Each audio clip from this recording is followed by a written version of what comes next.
This is Lex van Dam, a man who's about to make the biggest gamble of his life. He's bet $1 million of his own money that he can turn 8 ordinary men and women into successful city traders. What I want to do is I want to take people who have no previous trading experience and teach them how to trade. I want to give them all the tools that I think are necessary to do this. Then I will give them some of my money and I want to make sure that they make some more money. A top fund manager. He's going to set up the world's first hedge fund, staffed only by complete beginners. With some training, guidance and the promise of each being rewarded with a city-sized bonus at the end, they're all hoping for success. If they make money, it'd be great, no stress. And if they lose money, then there will be stress. From all walks of life, these novice traders have 2 months to show they can make it in the city. I've locked in £100. Whee! Yes. But what none of them realise is just how hard it's going to be. I've seen really mentally strong people become psychologically destroyed by the world of trading. What a nightmare. Because in this game, every decision counts. Ah, it's just open, 7.26. What if it's at £7 in an hour? You're going to sell them there? Yes. Right, well, if you're going to sell them at £7 in an hour, sell them at 7.26 now. Think about what you're saying. It's unbelievable. I don't really know what I'm doing. As if it wasn't hard enough, they will have to play this game as the global markets plunge into the abyss. £900, like that. As the pressure mounts, will everyone make it to the end? It doesn't matter anymore, you've had your chance. You cannot let emotions get in the way. If you get upset, then this is your last week. Okay. I'm taking a huge risk here, and if they don't care enough, then I'll make sure they care. Can the beginners become profit-making machines? Or will the cost of success be too high for their liking and send this $1 million gamble into freefall? There's a fine line when it comes to being human beings, yeah? And now you see other people in the room responding to that, city or no city.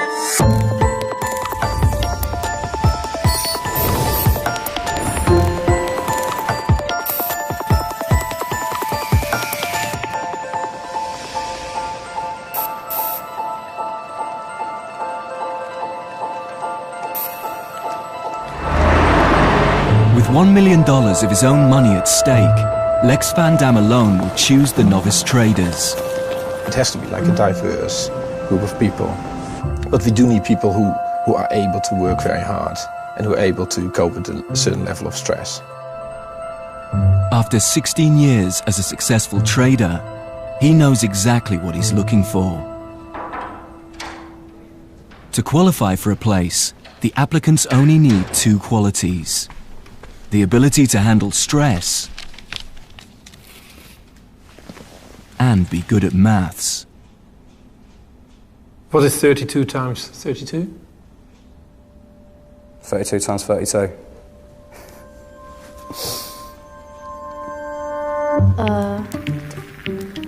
904. 1,240. What's the most pressure you've ever been under? I thrive under pressure, actually. What is 32 times 32? Oh, my brain is just not functioning, sorry. 9,942. Would you screw someone over to get ahead? No, never. I wouldn't like to, but if I had to, I would do. Whilst thousands applied, there are only 8 places.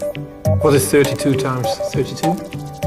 The first to impress Lex and secure a spot 1,024. is 36-year-old retired soldier Mike Tavel. I'm a good bet. I've got a lot of good skills, and I'm raw talent. After 13 years in the parachute regiment, Mike reached the rank of major before retiring to live in Jersey. I'd been thinking about leaving the army every day since, about 1996. I'd done a long stint in Afghanistan, and I just thought, can I do this again? I've maybe had my time of selfless commitment. Now I just want to earn some filthy lucre.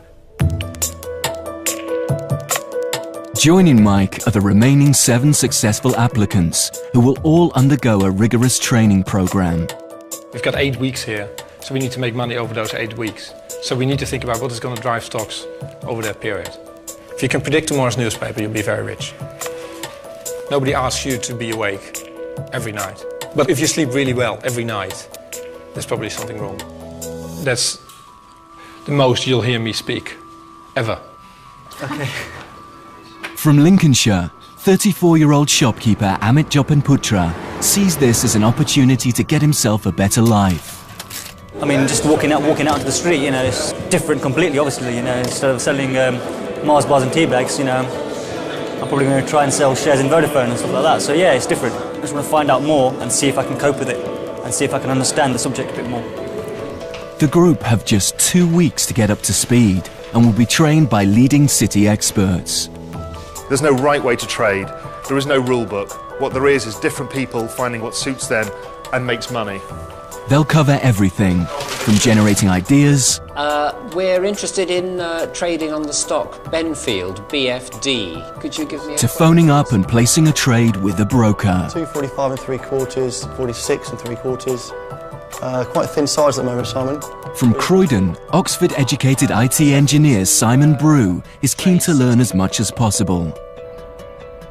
His grand plan is eventually to trade from home using his savings and provide a more comfortable retirement for himself and his wife. Well, I'm just hoping you'll make our fortune. Well, it won't be our fortune anyway. The deal is basically... after you finish. Oh, after. Yeah, actually, I'm seeing this very much as an alternative career once this is passed by. Yes, well, just don't do a Nick Leeson. The team are also taught how to decipher highly complex technical analysis. Basically what it is, it's a mathematical representation of momentum in the market. As well as essential insights into trading psychology. In all aspects of human activity, there's a tendency towards overconfidence. Once you've understood the rules of the game, the challenge is controlling your temperament. 26-year-old Cleo Folkes is an ex-vet who lives near Stourbridge in the Midlands. At the moment, she's working for her dad in the family firm, a 300-year-old engineering and property business. My family has got money, but that is no reflection on me because it's theirs, it's not mine, and that's my opinion to life. I've lived on my £20 a week budget. I know how to budget. Money is a drive for me. I'd be lying if I said it wasn't. Soon, they'll be trading with genuine money, and the profits and losses will be real, exposing the novice traders to a whole new level of pressure. 45, 60, 45, 45, 90 million, what are you going on? 61,000, that's 52.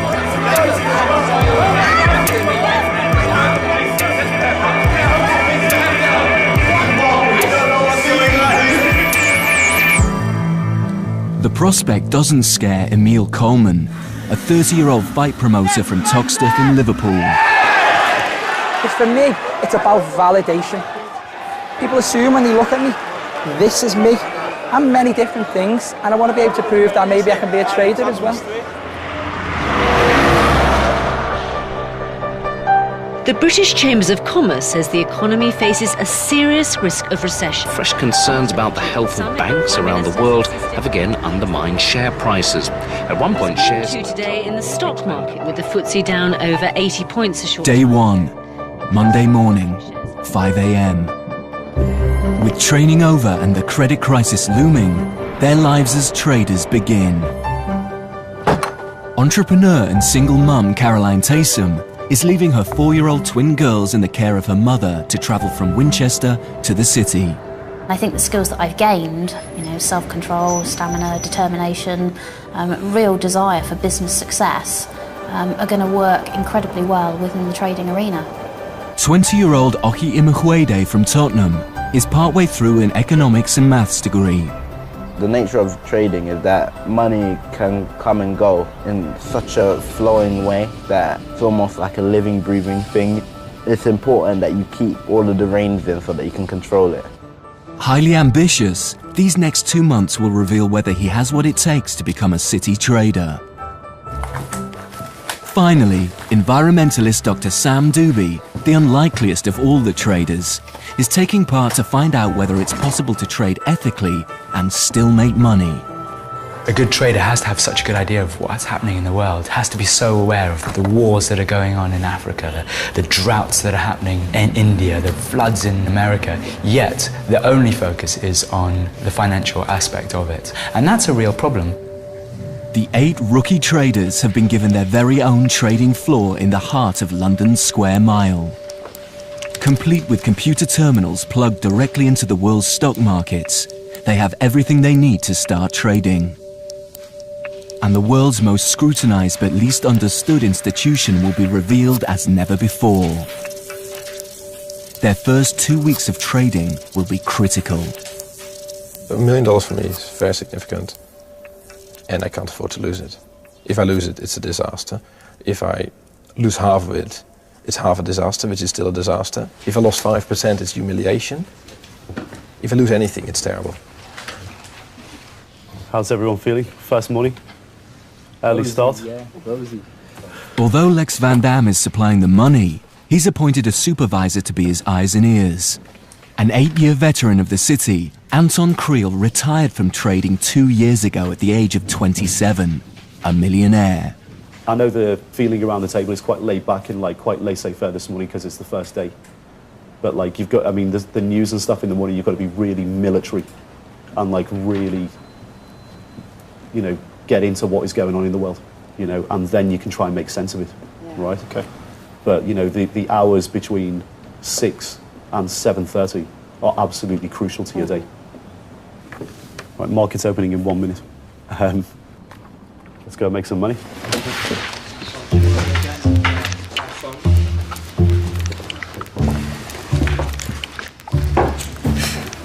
These 8 novices will operate together as a hedge fund. If they're smart enough, they should be able to make money whether share prices go up or down. But before anyone can get a bonus, the fund will have to be in profit at the end. So individually, they must invest wisely because all decisions made will affect everyone. Especially Lex van Dam. Hello. I have Lex on the phone for you. Okay. Busy running his own hedge fund, Lex will phone Anton regularly to be kept up to date. You just make sure that the people trade, right, that they trade their own opinions, right, that you don't tell them what to do. I mean, it's hard to know if these people actually really understand that this is not a game, but this is real money, this is my money. I've worked hard to earn it, and I don't want a bunch of people who don't care to piss it away. Of course. You know, if I'm going to suffer, they will suffer with me. So your role is, you know, you need to make sure that people appreciate the risk. Right. Okay, well, good luck. All right, man. Cheers. All right, speak soon, yeah? Right. Take care, bye. There may be a public perception of what a trader actually is, which is loads of money, Ferraris, wild parties, lots of women, drugs, going out all the time, blah, blah, blah. Well, I dare anyone to try this for a month. See how much it affects your life. You seriously do earn your money. The big firms get their pound of flesh, you know? And, you know, these guys, they've got a lot to learn in a very short space of time. It'll be interesting over the next couple of days who actually has the confidence in themselves to take their trade idea and put the trades on. It is a baptism of fire. For the first 2 weeks, the rookie traders have been given £25,000 each to play with. The markets open, and through brokers, they finally get their chance to trade the world's stock markets. I'm being really indecisive. I know, that's what we can't sit on the fence, can we, forever? I say it's performance anxiety, which I need to get over. You know, my brain's not flowing like it should because I'm thinking about it too much. I think the biggest battle is with your own mind, because you're confronted by so much information, and just generating that, you know, in your head and working it through, because you can kind of justify anything to yourself and then you speak to someone else, see what you're thinking, but ultimately it's going to be you who, you know, will go and put that trade on and will kind of be measured on its success or its non-success. 406p, 46p. 63-year-old Simon is the oldest of the novice traders and has spent the last 30 years working as an IT engineer for IBM. I love knowing how things work and why they work, and you know, I've got enough sort of statistical knowledge to be able to cope, I hope, and therefore I'd like to give it a go. Okay, right, I'd like to buy, please, 400 British Gas. He's the first to call the brokers and make a trade. Current price is 12.04 offered. Okay, 12.04. Fine. Price 400, Bye. 12.04. That is all done for you, Sasha. Thank you very much. Goodbye. Yay! Well done, Simon. Spend some money. Right. I took the plunge, decided to place the trade for British Gas. I'm hoping it's going to rise gently over the next few weeks. Its lowest today was 12.03, 12.04. Whoops, it's just gone down to 12.03. One is in danger of getting neurotic about this, but you just have to move on and concentrate on the rest. I'll probably remember this the trading decision for the rest of my life. You know, it's the first one I've made, it's big excitement, and let's hope it's been successful. To control risk, the traders can only invest £5,000 in any one stock. Done. Believing British Gas is a safe bet, Simon's invested the maximum allowed. So BG Group. He's gone right up to his maximum position size immediately. Right. That's it. Thank All you. right. If you do that in a portfolio as a professional, to me, you have absolute maximum conviction that this stock is going up. All right? And it's almost like you can't be wrong. If the stock does nothing for 3 days or goes down for 3 days consistently, you know, it's going to drive him absolutely mental. Oh, look at this. It's down at 11.86. That's awful. I keep saying I mustn't let it upset me, but of course I keep thinking I wonder what it's doing, and that is in fact distracting me from the main job I'm supposed to be doing, the main job I want to do now, which is look for other trades that will actually perhaps compensate in performance. Right, I'm going to close this chart and concentrate on my next job. If you get neurotic staring at it, and that's definitely a mistake. Oh, this is awful, 11.85. Oh my God.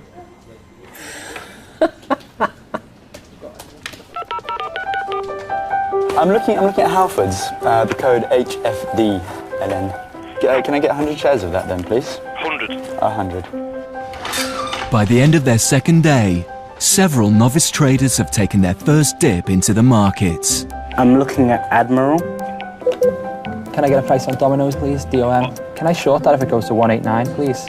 500. Ultimately, they have two methods of trading available to them. Buying long, simply making money if the share price increases, or selling short, a complex deal that involves borrowing, selling, and then buying back shares. This allows the trader to make a profit when the value of a stock goes down. Hi, it's Rupert speaking.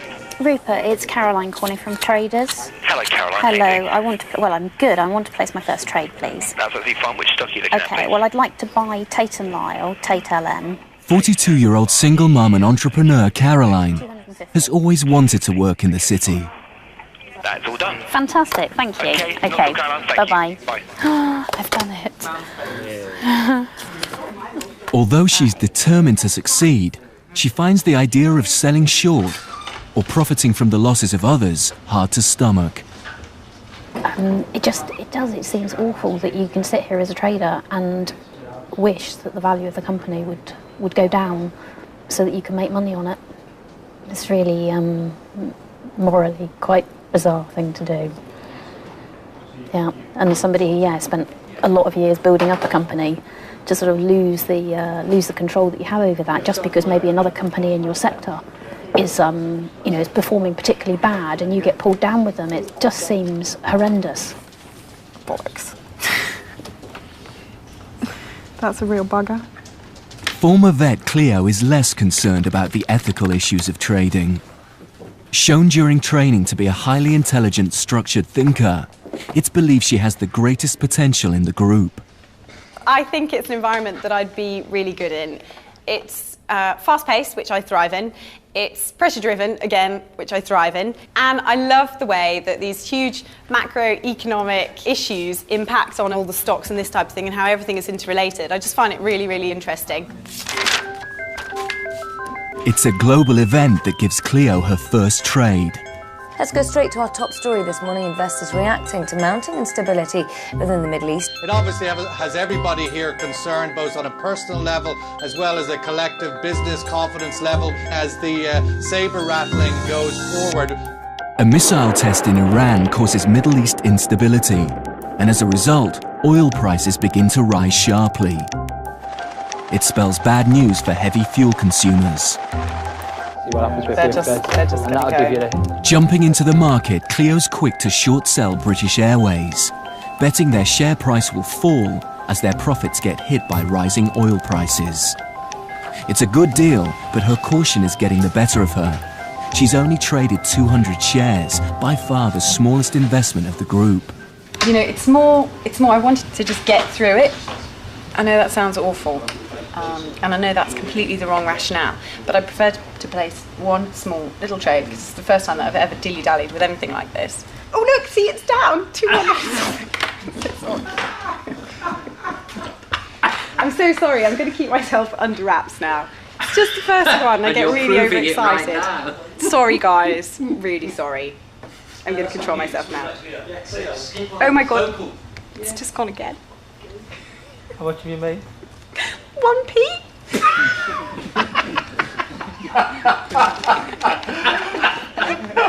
Oh man! 9 hours where? I'm really sorry, the time's wrong. I got a little bit overexcited. Right, what have you done? Okay. 2.5, yeah? Yeah. Quantity 200? I know, it's only baby. That's it, cool. Well known for their high quality products. So exciting. Right, enough of that. Put your emotions on one side and head on to the new trade.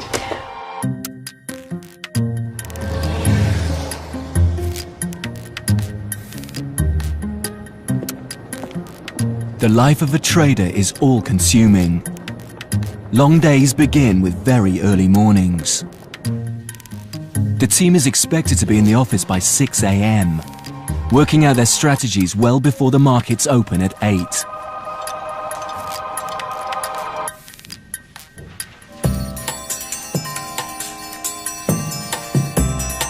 Their screens come alive, falling shares turning red, rising shares blue. Great, confirm 500 short. Sports Direct. Yeah. Everything coming out about it's bad. After 3 days of trading, the team has so far only invested 10% of the £200,000 currently at their disposal. But it's not the amount that's worrying, it's the commitment of some of the traders. If you leap with joy or... Simon? Yeah? What price of BG Group in the auction? 1168. My stop is 1160. They're 11.59 now. What price are they in the auction? You're out, mate. I think you better check. Away from his desk when the market opened, Simon is unaware that his shares in British Gas are plummeting and losing the team money.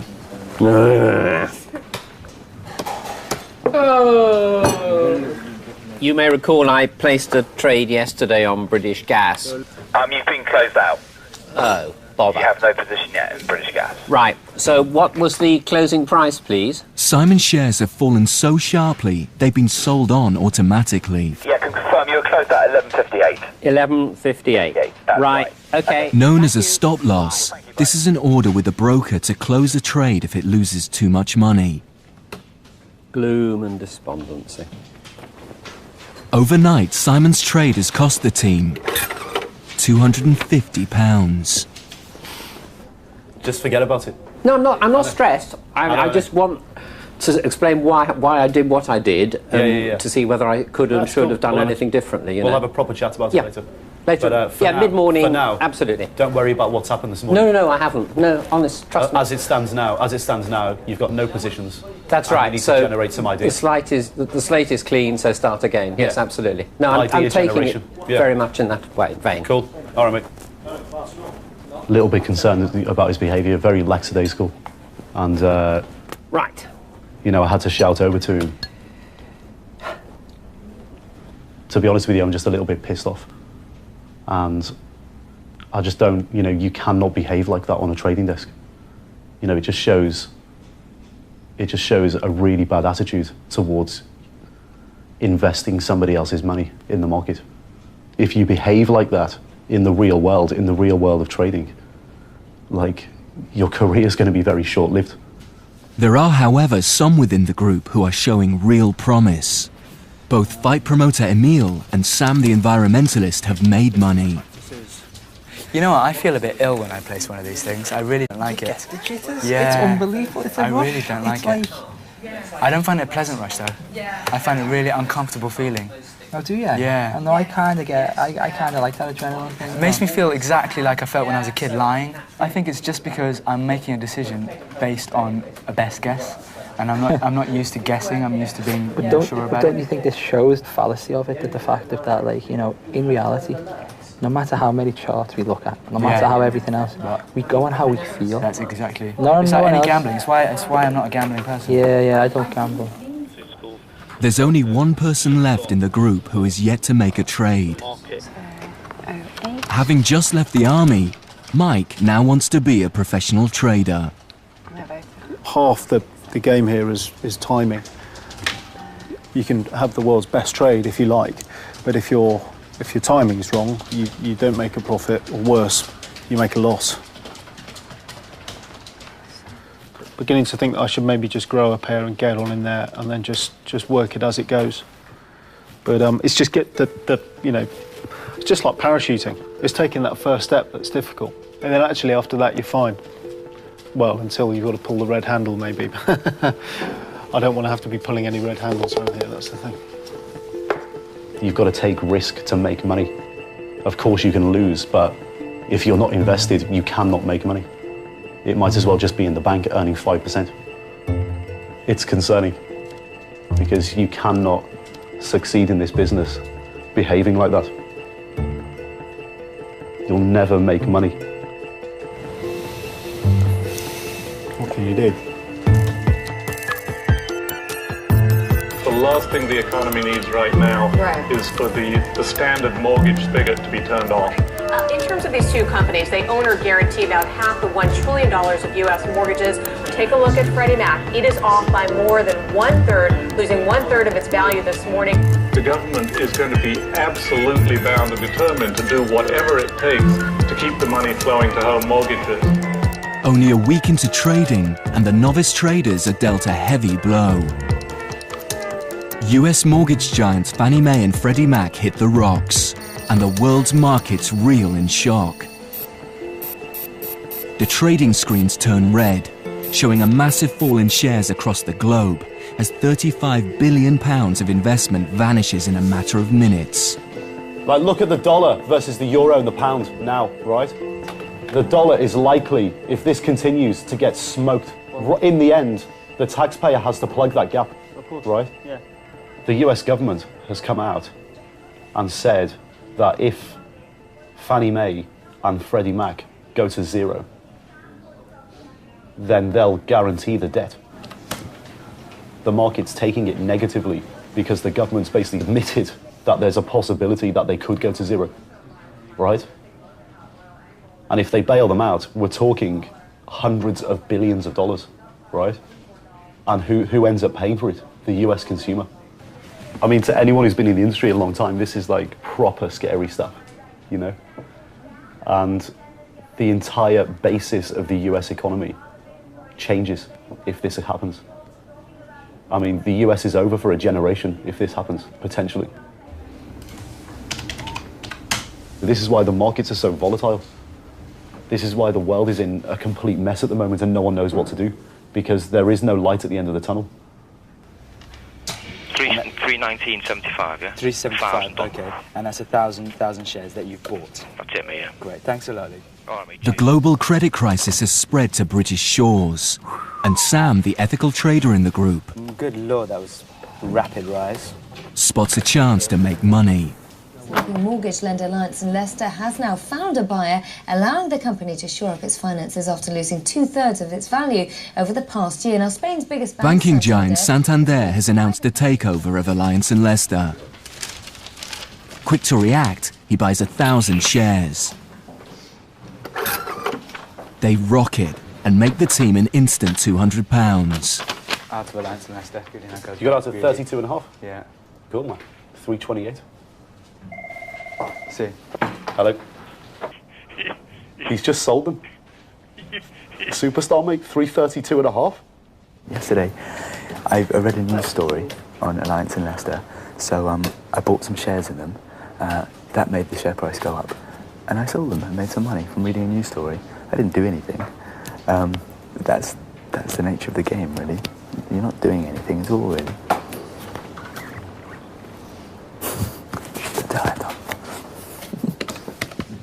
Impressed by Sam's successful investment, retired IBM employee Simon also jumps into financials. Hi. Okay. Not sure yet. I placed earlier a buy limit order on Bradford and Bingley. Okay. And it's just been filled, so. Oh, cool. Okay. Hope for the best. All right. Buying long into Bradford and Bingley, he hopes to see their share price rise. But less than an hour after he places the trade, its share price plummets. I'm afraid my long in Bradford and Bingley didn't work. Really? Bloody hell. Sorry about that. It's very frustrating. This is just an unbelievably complex business. You've got to keep your emotions in check, you've got to do the analysis, you've got to do your homework. There's so many balls to keep in the air. And maybe different personalities are better at coping with short-term decisions, and maybe I'm better to concentrate on a few long-term decisions, long-term trades, rather than leap in on the basis of follow me, as it were, which is really what I did with Bradford and Bingley. Simon's decision to buy into the UK's largest buy-to-let mortgage provider at a time when many are going to the wall, obviously ridiculous, right? Hasn't gone unnoticed by Lex and Anton. Clearly his mind's just in the wrong place. Like he's not done, like, it's not just him. I mean, there's other people in the group that just, the whole general level of focus of the group is just too low. Like, these guys are just not intense enough. Of greater concern to Anton and Lex is that those who should be showing the most promise are also struggling. Oh, hi. It's Cleo from Trades again. Is that Luke? Hi, Luke. I put a sell order in with Rupert for GSK, GlaxoSmithKline. Feeling the pressure, Cleo has sold all her stock and now has nothing invested. Oh, man, look, now it's gone straight back up. Stupid idiot folks. I think there might be a bit of an issue with Cleo, because she's just traded out of her only 2 positions, which were tiny anyway, and now she's got 0 risk. Well, maybe she's just rethinking it, no? Maybe, but I think the way she did it, she's lost confidence. I've just taken a loss and it's gone down. You know what? I don't like trading. You want them to generate ideas, and you want the book to go up, and you want them to be confident. So you want them to be upbeat, but at the same time, they've got to be disciplined, because some of the stuff they're doing is nuts.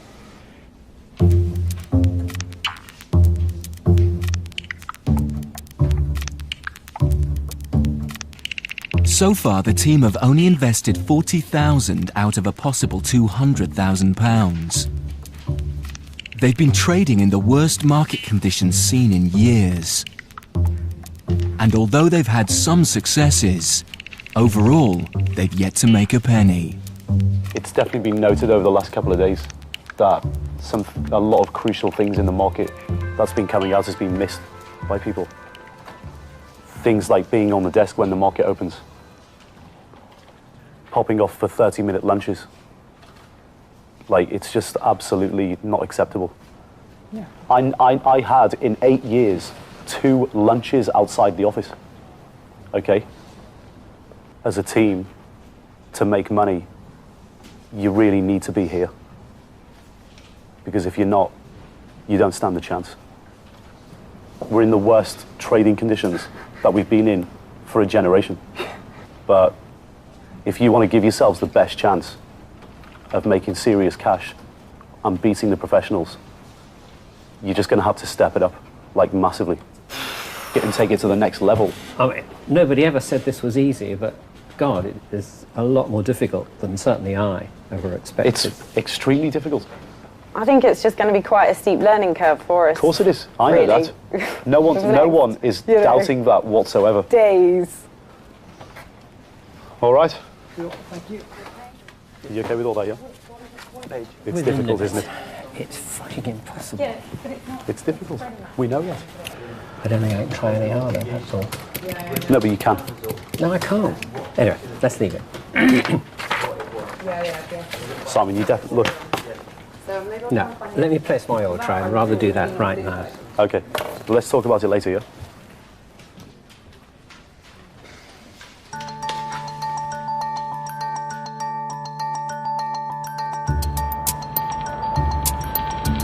The end of week 1. And so far, retired soldier Mike has only dabbled in the market. Mike knows he needs to make money if he's to see a bonus, and with aspirations to become a full-time trader, he wants his first meaningful trade to be a statement of intent. I'm just extremely competitive. I wear a heart rate monitor so that I don't run too fast. Sometimes I have to rein myself in because it forces you into places where you don't really want to be, like racing my girlfriend, getting dressed and things like that. 1056 at 1057.5. 1056 and 1057.5, yeah. His trade idea is a highly controversial and risky one. Just looking at the opening prices on HBOS, there is people are staring at each other, across the city. Who's going to win this game of bluff? A cash flow crisis for Britain's largest bank, HBOS, has forced them into a rights issue, which means going to their shareholders and asking for more money. Mike has calculated that the rights issue should go well, sending its share price up. Ka-ching, okay? That's a good scenario. That's the side of the bet we want to be on. Right, but we're not But to cover his position, Mike has decided he also needs to short sell German bank Allianz. As the underwriters of the rights issue, they will have to pick up any shortfall, a potentially huge liability which could see their own share price fall. This trading strategy is known as hedging. It's the essence of how a hedge fund works. If he's right, he'll make more money on this deal than everyone's trades put together. Hi, it's Rupert. Rupert, hi, it's Market Traders. How you doing, mate? Hi, mate. Yeah, good, thank you. ALZ.de. So 110. 110. 23. Euros, right? That's right. Sold 46 Allianz at 110 spot 23 euros. Confirm. HBOS, HBOS, LN, bought. Yes. 1419, 278 spot 25. That's right. Lovely. Nice doing business with you, mate. Thank you, mate. Cheers. Bye bye. Well done. I mean, there's risk in every trade, but I've worked through the numbers, and my downside risk is far smaller than my upside gain. And if it comes off, we'll make a lot of money for the team.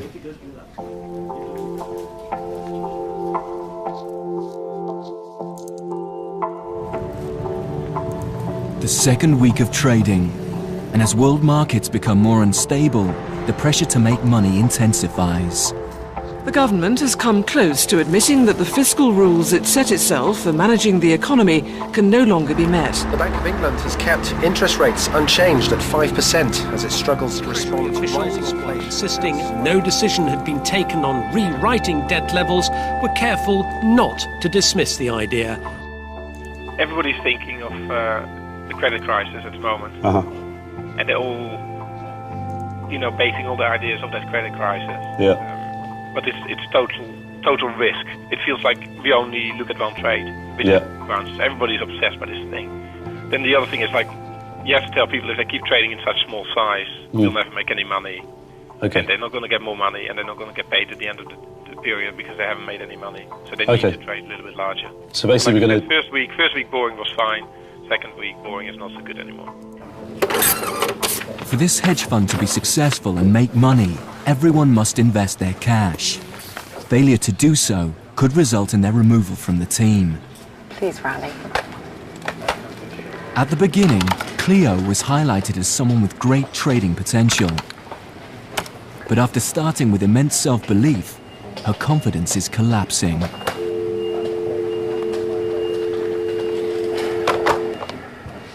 With no trades in place, she must get invested to stay in the game. You don't think that would bring it? My thought was that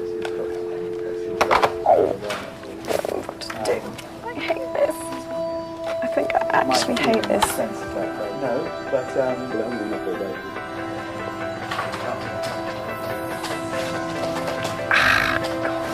oh, folks, such an idiot.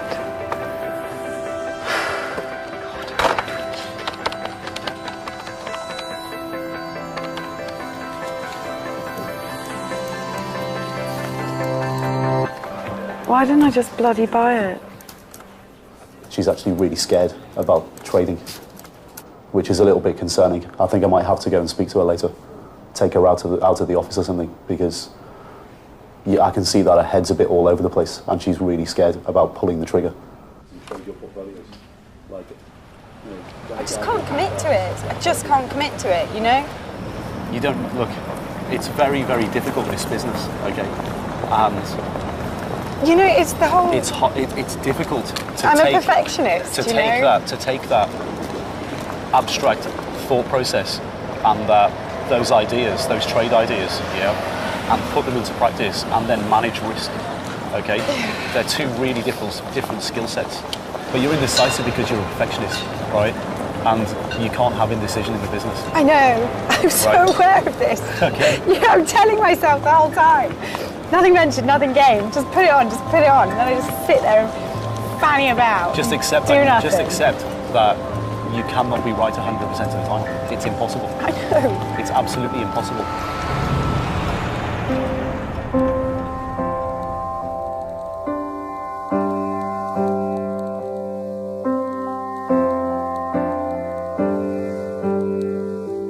I'm frustrated. I'm frustrated at my lack of knowledge.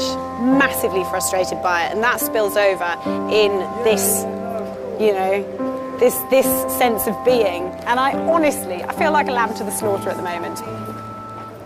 Now I feel pressure that I've really got to find trades to put on, and you know, whilst it's good to have a bit of pressure in this uncertain market, I don't feel that that's necessarily the best thing, because the last thing I want to do is put on trades just so I've got positions. But I'm almost feeling like I'm being pressured now to put on trades purely for that reason, just so I've got positions, just so my capital's invested. But when the market is this volatile, I don't think, you know, I think unless you can really, really read it, then you're a bit of a fool, really. Oh, God, look where it's gone. No wonder it's... For his third trade, Simon believed he was playing safe, investing £3,000 in insurance company Royal Sun Alliance.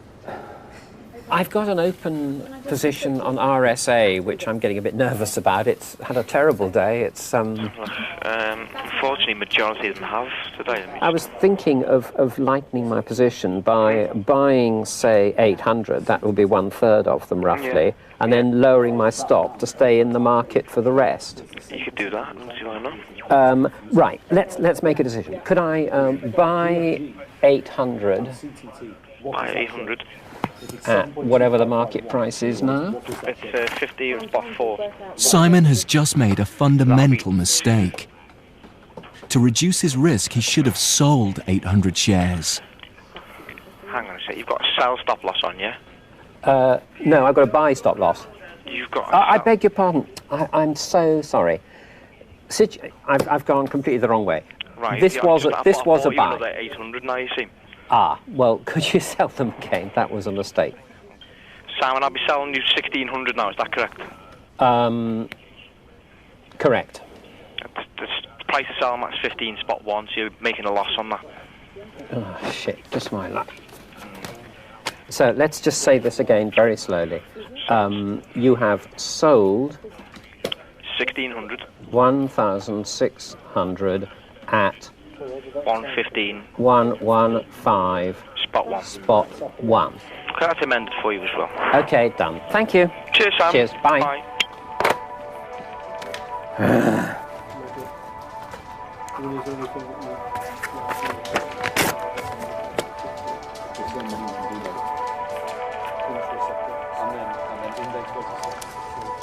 In the space of a 2-minute phone call, Simon has cost the team £200.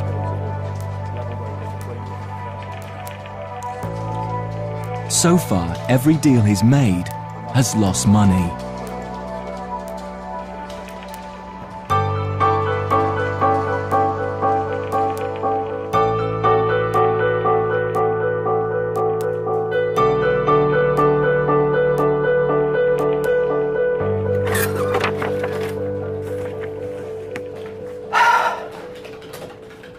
I made a small mistake. So he basically shit himself. Yeah. Went to sell a third of the position and ended up buying it. Right. Right. And then he realised what he'd done, and then went to sell double the amount to get his position correct. And then So he bought instead of selling. Yeah. If you say buy when you want to say sell, it just means that you've got shit for brains. Well, yeah. That's what it means. It's totally switched off. He's panicked, shit himself, lost his mind, and done the trade the wrong way round. I'm pretty annoyed because there's mistakes and there's mistakes. Yeah. We have to think about what we're going to do about this. Yeah. Cleo was has been a bit of an issue in the last 24 hours. She's actually scared of having positions. Right. We were off the desk today for an hour and a half, and I've got shit to do. You spend an hour and a half with her? Yeah, because, mate, she's crying. Do you know what I mean? Who can cry for an hour and a half? Someone who's never traded before, who's scared of trading, 1 week into this exercise, right? That's Okay. a person who can cry for an hour and a half. Great. One has shit for brains and the other one starts crying. We're doing well here. Yeah. It's judgment day for Mike's biggest trade. The results of the HBOS rights issue are in, and it's not the news Mike wanted to hear. HBOS, Britain's biggest mortgage lender, raised about £4 billion in a rights offer to shore up its balance sheet. The trouble is, most of the shareholders didn't actually take up their rights to the shares. Today, shareholders bought just 8% of the stock on offer, leaving the underwriters, Morgan Stanley and Dresdner Kleinmont, with a bit of a headache. Underwriters will try and get subscribers. Do you know anyone who's long, somebody's long HBOS? Yeah. One of you guys? Yeah, it's Mike, yeah. It's just time to keep an eye on the price this morning because yeah, he's on it, yeah. It's not very good news on them either. I know. With HBOS falling, Mike's short sell in German bank Allianz isn't working either. Come on, HBOS.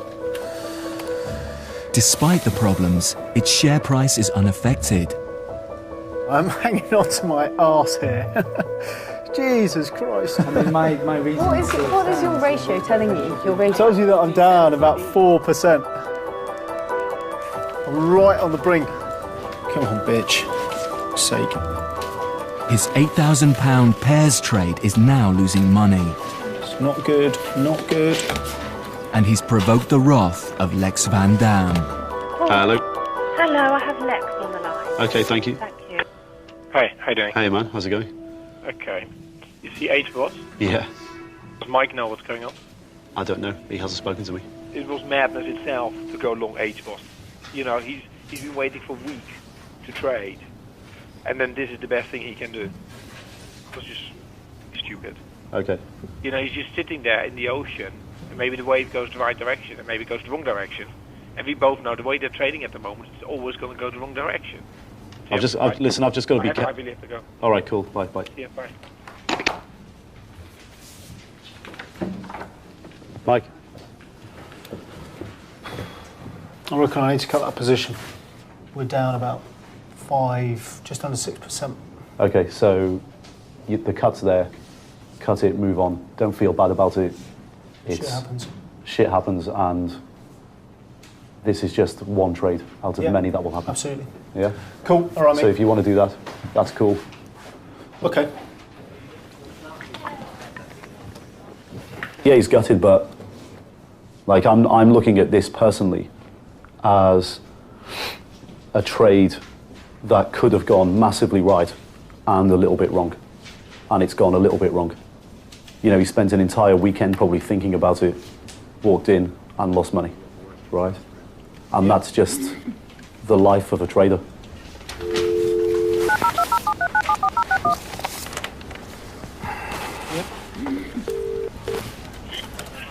Good afternoon, Mint. Hello, Luke. It's Mike. Hi, Mike. H-boss. Sell 1419 at... put it in for 267, spot 25 if you can do it. Mate, that's done for you, then, H-boss. Okay, ALV.de. I'm a buyer of 46. Done for you, mate. Bought 500, how much? 205. Fuck. Yes. Great. Done. Thank you. Cheers. Mike's trade has cost the team £500. That's quite a loss to take on board. And the bitch is trying to go back in and find another one.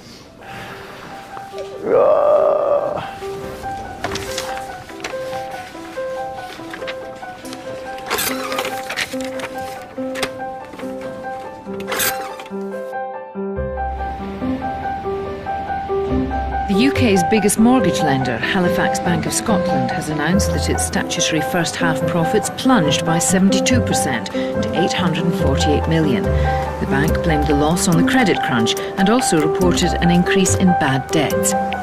As the traders reach the end of their second week of trading, they're faced with their biggest test so far. We are awaiting numbers, earnings reports from Citigroup. They are due out any second from now. We'll bring you those numbers as soon as they cross. We are Citigroup, the world's largest bank, is about to announce an earnings report. In the financial world, this is a global event and will have a massive effect on the world's stock markets. If the team properly hedge their investments, the fund should be able to cope with anything the market throws at it. I'd like to sell a go short on that. With market confidence in the banking sector at an all-time low, It's a red day. We need a red day.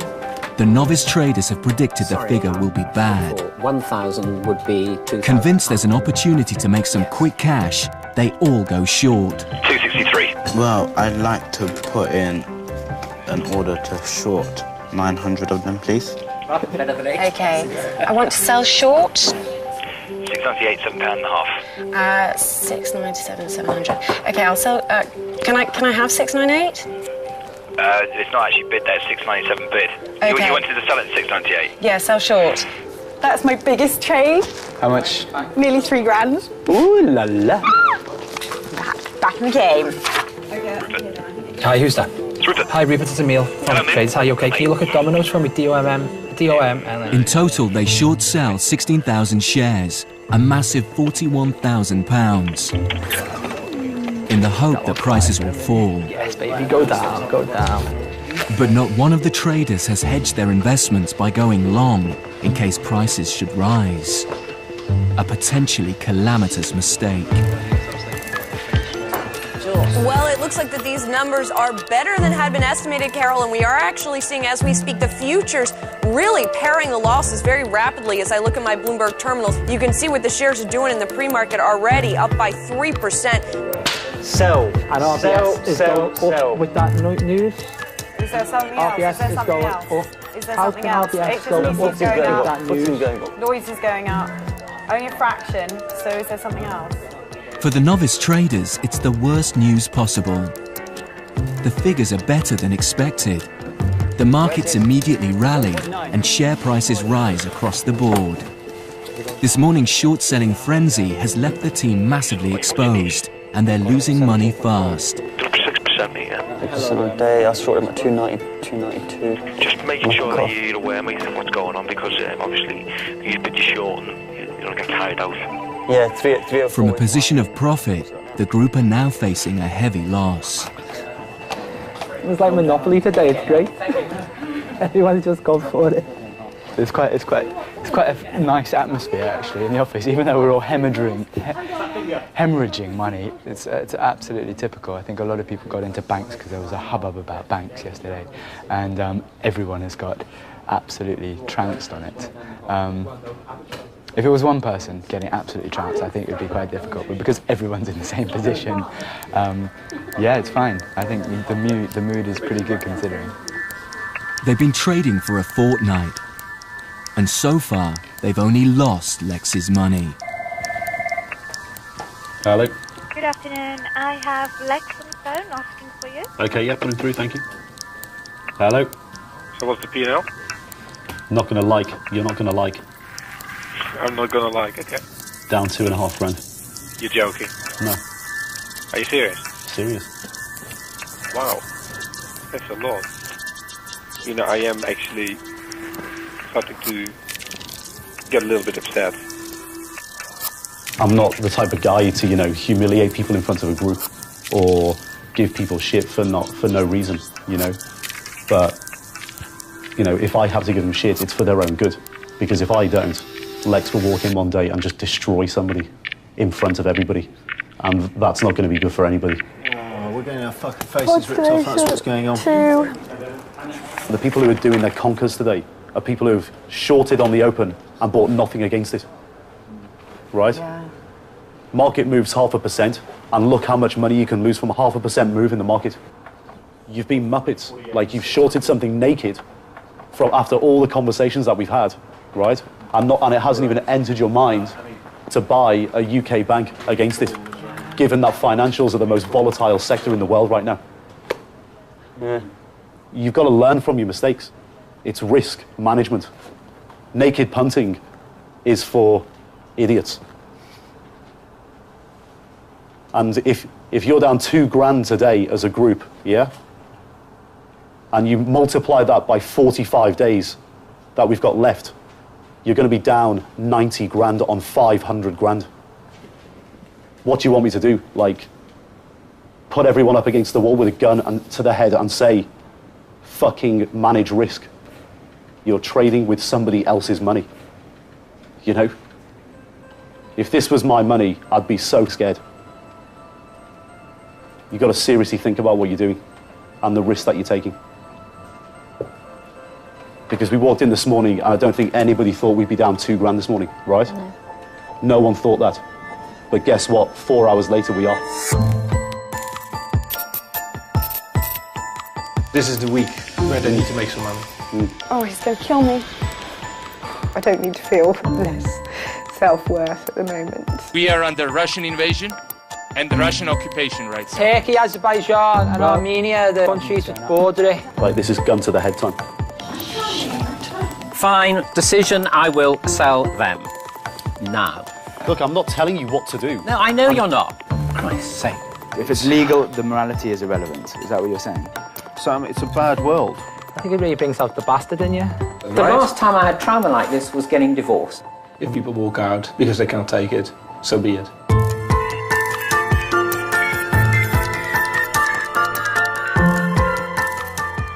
Continuing the city theme over on BBC4, Jerry Robinson meets Britain's first ever venture capitalist.